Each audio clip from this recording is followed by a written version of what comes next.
श्री सद्गुरुदेव भगवान की जय। श्री सीताराम सरकार की जय। श्री राधारमण लाल की जय। श्री गौरी शंकर महादेव की जय। जितने भी साधक हैं बहुत ही ध्यान से आप सुनेंगे। देखिए, हम चाहे जो भी कर लें, जीव को लगता रहता है कि हमारे करने से ही हमें सुख मिलेगा। हम इतनी मेहनत कर लें, हमने कमा लिया, इतना कार्य कर लिया और करें, लगा ही रहता है। आप देखेंगे पशु से लेकर मनुष्य तक वो लगा है। ये उसकी मैं, उसका आपा ही उससे ये कराता रहता है, ये ध्यान दें। लेकिन उसे सुख नहीं मिलता।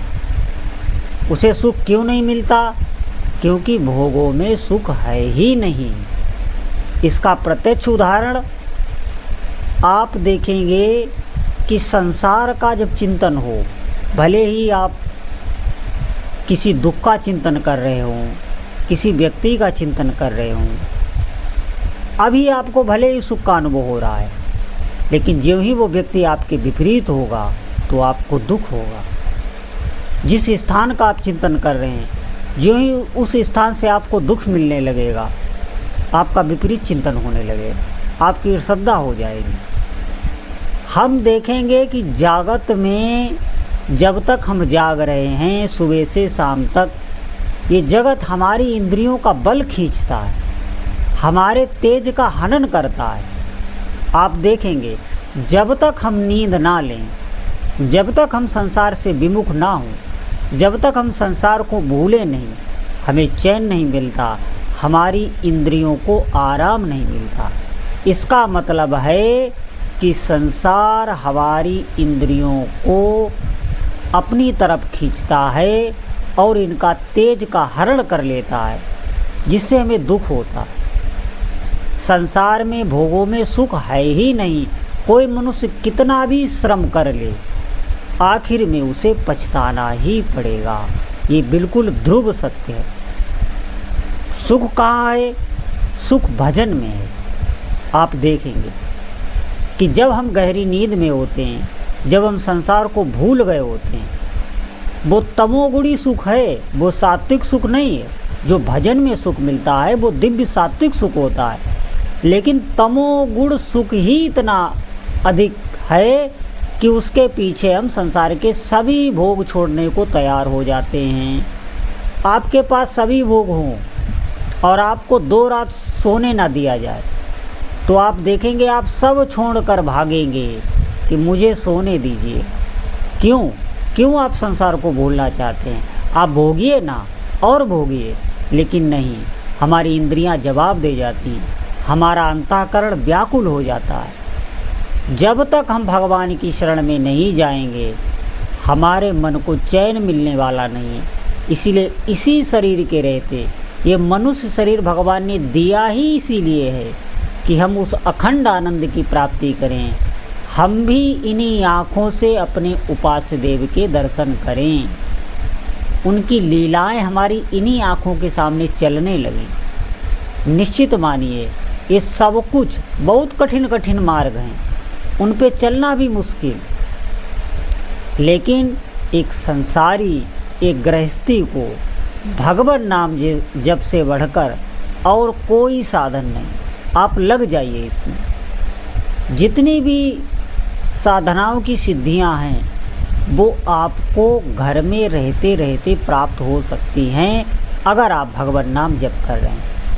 अधिक से अधिक जप करिए, और कोई साधन नहीं है। आप ध्यान रखें, अगर सुख चाहते हैं, इसी शरीर में आप अगर कुछ अनुभव करना चाहते हैं, तो आज से ही नाम जप में लग जाइए। और भैया, कोई भी रास्ता नहीं है। हम नाम जप कर रहे हैं, हमें कुछ अनुभव में नहीं आ रहा है, प्रतिकूलता है, हमारे मन का नहीं हो रहा, हमारी कामनाएं पूर्ण नहीं हो रही, आप लगे रहिए। आपको और नाम जप की आवश्यकता है। किसी दूसरे से कभी मिलान ना करें, कि उसने नाम जप किया उसको ये मिल गया, या उसने नाम जप किया उसे दुख मिल रहा है। सबका अलग अलग प्रारब्ध है, सबके अलग अलग संस्कार हैं, सबके अलग अलग भोग हैं। आप अपने हिसाब से चलिए, आपको खुद अनुभव में आएगा। अगर आपको अनुभव में नहीं आ रहा है तो और नाम जप की आवश्यकता है। जब आप भोजन करते हैं तो किसी से भी ये पूछना नहीं पड़ता कि हमारी भूख मिट गई कि नहीं, वो स्वयं आपको अनुभव में आ जाता है। हमारी प्यास मिटती है, हम जल ग्रहण करते हैं तो किसी से पूछते नहीं, हमें तृप्ति का अनुभव खुद होता है। ऐसे ही आप नाम जप करें, आपको खुद अनुभव में आने लगेगा। आप भीतर से तृप्त होने लगेंगे, संतुष्ट होने लगेंगे, और जिसे सच्चा सुख कहते हैं उस सुख की प्राप्ति हो जाएगी। आप भगवान की शरण में हो जाएंगे। निश्चित मानिए, तब तक जीव निर्भय हो ही नहीं सकता जब तक वो भगवान की शरण में नहीं।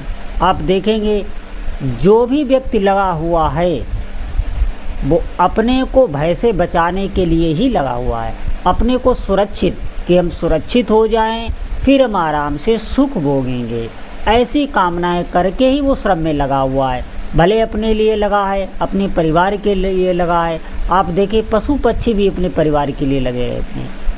तो वही हम अगर साधना बनाना चाहें तो नाम जप करते हुए सभी कार्य करें, भगवान को ना भूलें। ये पहला मार्ग है, आप ध्यान रखें। आगे की सीढ़ी आपको मिलती चली जाएगी। आपको कहीं पूछना बताना नहीं है, कहीं जाने की आवश्यकता नहीं है। सभी कार्य जैसे आप करते हैं वही कार्य करते हुए अधिक से अधिक नाम जप करें। नाम जप के बगैर रहा न जाए। हर कर्म में भगवान को जोड़ के चलें। भगवान नाम जप नहीं चल रहा है, ये बार बार स्मरण करें कि नाम जप चल रहा है कि नहीं। प्रारंभ में बार बार छूटेगा, आपको श्रम करना है, छोड़ना नहीं है। लंबे समय तक अगर आप नाम जप चला ले गए। अब बहुत लोग पूछने लगते हैं कितने समय। देखिए एक बात ध्यान रखिए, संसारिक कार्यों में हम किसी से समय नहीं पूछते। कितनी लोग मेहनत कर रहे हैं, उन्हें दिखाई दे रहा है कि हमें ये इतना कार्य करेंगे तो ये धन मिलेगा, लेकिन ये निश्चित नहीं है कि वो धन मिले ही, वो भी प्रारब्ध के अधीन है। मेहनत तो सभी कर रहे हैं, क्या सबको धन मिल जाता है? क्या सब धनवान बन जाते हैं? ये प्रारब्ध के अधीन कालचक्र चल रहा है। हमें पुरुषार्थ करना है। पुरुषार्थ क्या है? भगवान का भजन। अधिक से अधिक आप नाम जप करें तो संसारिक सुखों की भी प्राप्ति होगी और आपका परलोक भी बन जाएगा। और कोई ऐसा धन नहीं है, ये यही सब यही मिटने वाला है। हमारी आँखों के सामने ही सब छूटने वाला है। आप होश में हो जाएं। आज से ही नाम जप को पकड़ लें। हमें डोरी मिल गई, अब पतंग दूर नहीं। अधिक से अधिक नाम जप करें। जितने भी साधक हैं वर्तमान समय को भगवान नाम जप में ही लगाएं। बोलो जय जय श्री सीताराम।